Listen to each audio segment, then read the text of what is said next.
Hi, I'm Christina from Travels with Ted, and today I'm going to quickly teach you how to use your Furrion RV thermostat. So the first thing you do is turn it on. So the mode/power button, you're just going to hold this down. You're going to need to hold it down for a few seconds until the screen lights up with the blue backlight. Now, to change the setting, you hit the mode button. So the first setting we have is cool. You'll see that in the top there. And then, so this is the air conditioner, and then you can press the up or down buttons to set the ideal temperature that you want it to cool to.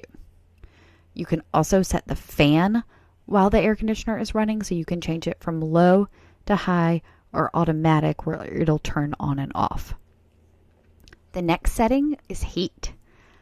So again, this is your heating. It works just like the air conditioning. You turn it to the heat mode, and then you can hit the up or down buttons to adjust the temperature to what you want the heat to run for.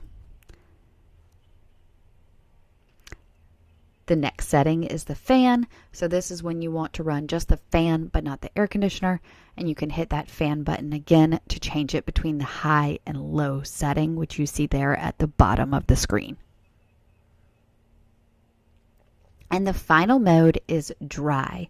So this is like a dehumidifier that runs in your RV. So this is a great feature of some of these Furrion air systems that you have this dry setting you can run as well.